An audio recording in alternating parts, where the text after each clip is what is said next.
Just like the street lights lit this town, like a fire in a blaze, gotta burn it down. Can't be afraid to leave this out. We got this. Fala galera, sejam bem-vindos de volta ao canal Descobrindo Xadrez e com vocês Estratégia Dia a Dia com eu, o Biratã. Vamos lá a mais uma lição muito importante de xadrez. Risco de desperdiçar a vantagem material. Às vezes a vantagem material é acompanhada de uma aurora de invisibilidade. Embalada por uma sensação de sucesso garantido, o jogador acaba por esquecer os outros componentes da estratégia, capazes de transformar essa vantagem em vitória. Vejamos alguns exemplos desse tipo de negligência. Você reparou que a dama branca não está no tabuleiro? Por quê? Porque a partida que vamos analisar agora foi jogada com vantagem pré-determinada.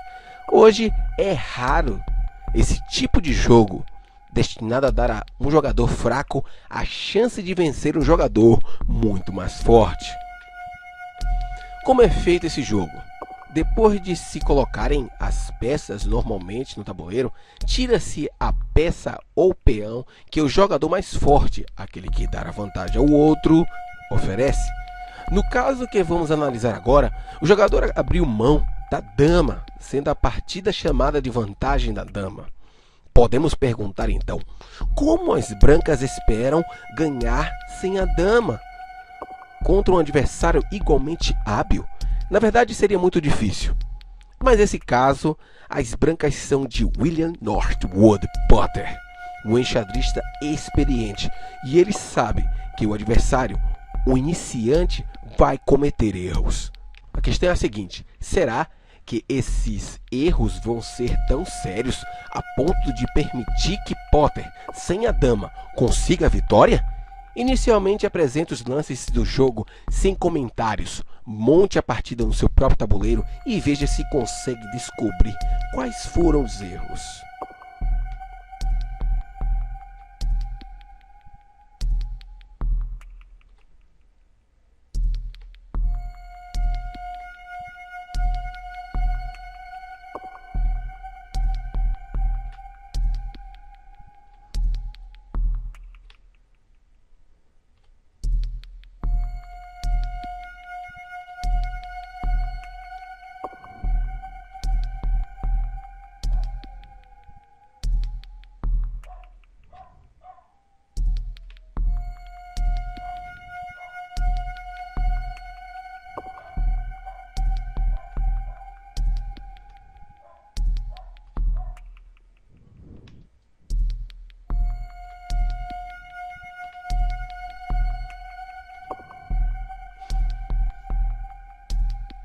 Não precisa ser um mestre para concluir que as pretas perderam de forma humilhante.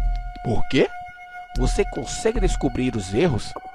Alguém, além de não ser capaz de reconhecer ameaças básicas, o iniciante não desenvolveu as peças, sendo esse o motivo básico de seu fim. Voltemos ao jogo, desta vez com comentários para explicar os erros. E4. As brancas pretendem desenvolver as peças o mais rapidamente possível, de modo a varrer as pretas do tabuleiro antes que a falta da dama passe em suas costas e resulte em derrota.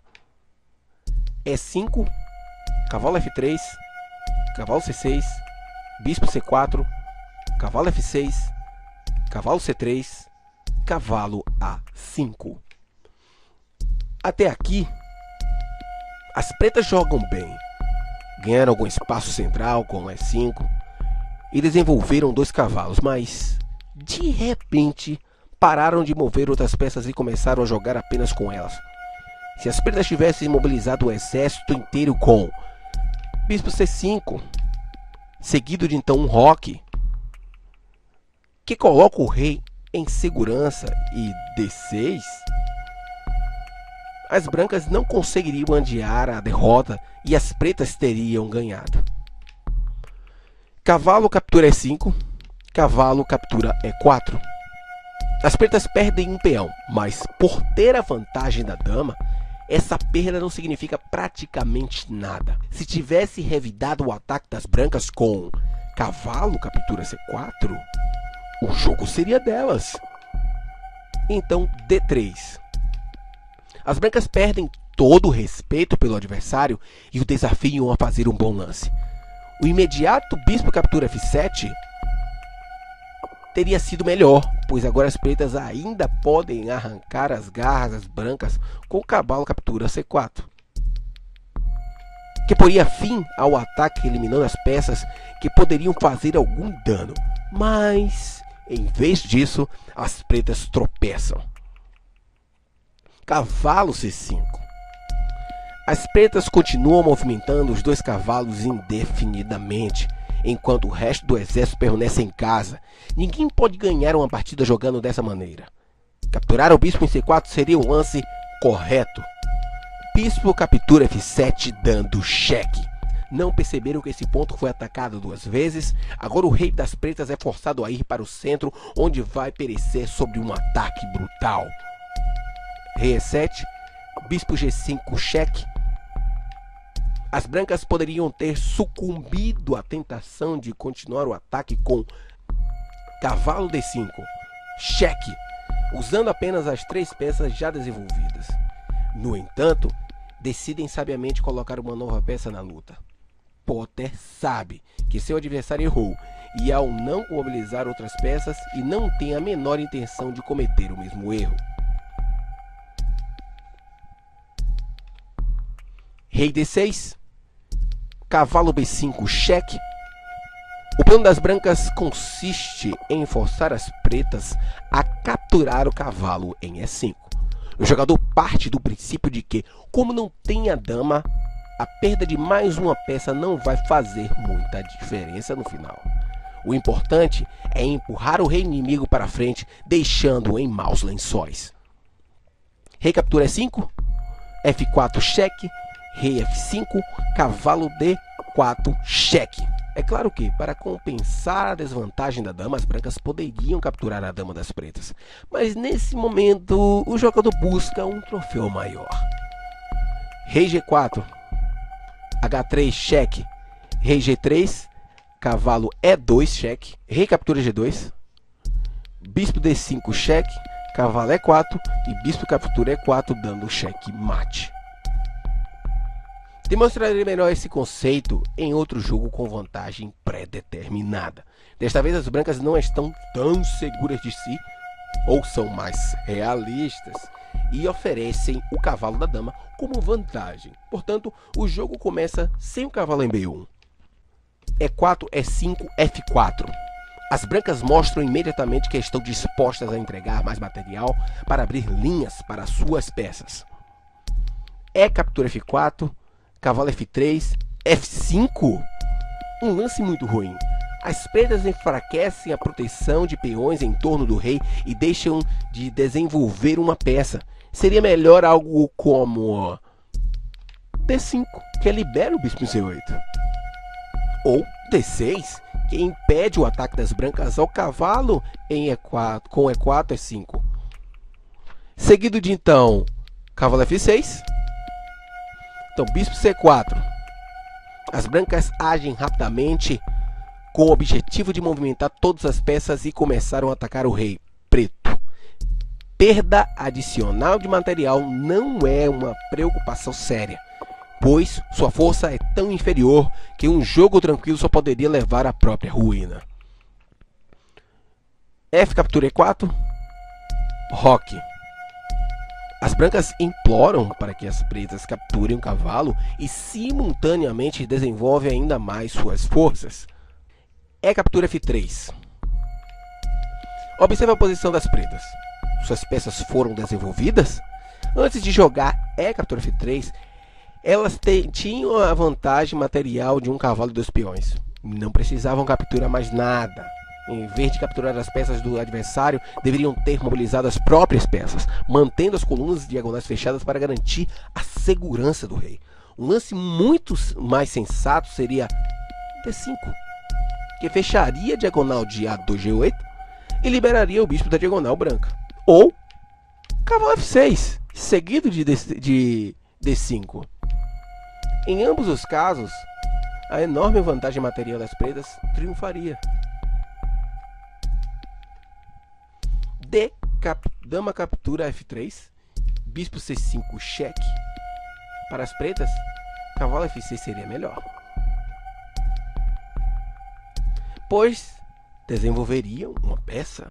Do modo como as coisas estão, as brancas podem entregar mais um peão a fim de desenvolver todas as suas peças na luta.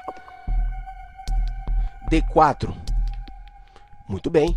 As brancas perdem um peão, mas liberam o bispo em C1 com ganho de tempo. O desenvolvimento agora é mais importante do que simples considerações materiais. Bispo captura D4, dando cheque. Rei H1, então D6. As pretas finalmente resolvem enfrentar o problema de desenvolvimento das peças, mas já é tarde. O fato de terem ignorado o desenvolvimento nos lances anteriores pesou demais. Bispo captura F4, cavalo F6, torre de A1 cheque. As pretas vangloriam-se de ter duas peças e um peão a mais. Porém, olhe para o tabuleiro. Observe as peças nas casas A8, B8, C8 e H8. O que estão fazendo? Nada. Em absoluto. Agora dê uma olhada no exército branco. Todos trabalhando arduamente. O resultado é que as brancas dispõem de uma força muito maior do que as pretas. De maneira curiosa, essa posição, na verdade, coloca as brancas à frente em termos de material. É claro que, se as pretas desenvolverem suas peças na batalha, acabarão ganhando. Por isso, as brancas são forçadas a dar um golpe rápido antes da chegada dos reforços. Rei F8, dama D5. As brancas ameaçam dar checkmate em F7 e esperam que as pretas se entusiasmem em impor. Cavalo captura D5. Bispo captura D6, cheque duplo. Rei G8. Bispo D5, captura D5 dando cheque. Bispo E6. Bispo captura E6, cheque mate. Esse tipo de tática pode parecer chocante para o jogador amador, mas as brancas precisam definir o jogo e sabem que movimentos como esse equivalem a um golpe arrasador. Dama D7, né? Caso as negras recusarem, né? Ali foi um lance mostrando se ela capturar com o cavalo a dama que está em D5. Então, como ela não capturou, então ela jogou, já viu o lance todo, né? Dama D7. Dama captura D4, cavalo C6. As brancas recuperam uma das suas peças, mas as pretas conseguem desenvolver uma peça. Será que o ataque das brancas fracassou? Dama captura F6. Uhul! Caralho! O rei das pretas perde sua proteção. G captura F6, bispo H6 dando cheque, dama G7, torre captura F6, cheque mate. Com exceção do rei, todas as peças brancas participaram nesse checkmate. Se uma superioridade em desenvolvimento pode compensar um déficit material, podemos concluir então que a vantagem material não é tão importante como se parece? Conclusão errada. As pretas teriam ganhado o jogo se tivessem sido menos ávidas e mais cuidadosas com o desenvolvimento. Mais uma vez, surge a questão da estratégia. Quando tem uma grande desvantagem material, o jogador pode muito bem sacrificar mais algumas peças. Quem está por baixo não precisa ter medo de cair. No entanto, quem está por cima deve recusar sacrifícios adicionais de material do adversário e preocupar-se mais com o desenvolvimento das peças e com a segurança do rei. Depois de alcançar esses objetivos, aí sim, estará livre para devorar o que aparecer pela frente. Teste 1. As pretas têm a vantagem de uma dama, mas agora ela está sob ataque. Jogam as pretas. O que fazer? Dê um pause no vídeo e tente resolver. Vamos lá? Na partida real, as pretas apegaram-se cegamente à sua dama. Dama G6. Um belo de um erro. e pagaram o preço depois de torre D8 cheque, rei F7, bispo C4 cheque, bispo E6, cavalo captura E5 dando cheque mate. Em vez de exibir essa ganância suicida, deveriam ter apostado num desenvolvimento com bispo captura C3 dando cheque. Na verdade, esse lance não é necessário, mas não faz mal nenhum enfraquecer a estrutura de peões do inimigo, dobrando-os em uma coluna. Em seguida, depois de B captura C3, né? Peão captura C3, cavalo F6, torre captura D6, C captura D6. As brancas ficariam sem ameaças e as pretas ainda estariam à frente com uma torre extra. Essa é a lição que fica, ou seja, saber desenvolver as suas forças e aproveitar a vantagem material. Mas antes disso, quando você ganhar uma vantagem material, proteja o seu rei e desenvolva suas peças. O que a gente viu foi um jogador que simplesmente movimentou, no primeiro jogo movimentou dos seus 2 cavalos e esqueceu o restante das peças. Quer dizer, a importância de mobilizar todo o seu exército em busca de um objetivo. Aqui fica a dica de estratégia. Eu espero que tenha contribuído para o crescimento da sua estratégia no jogo de xadrez. Deixe seu like, se inscreva no canal, porque dá um trabalho desgramado para fazer vídeo assim, viu? Forte um abraço e tchau! Todos os vídeos de estratégia estarei postando segunda, quartas e sextas. Sábado a gente tem um torneio. E o diário de xadrez eu vou deixar uma vez por mês, que aí é o resumo do mês, o que evoluiu no RAD e tal. E tchau, gente. Um abraço!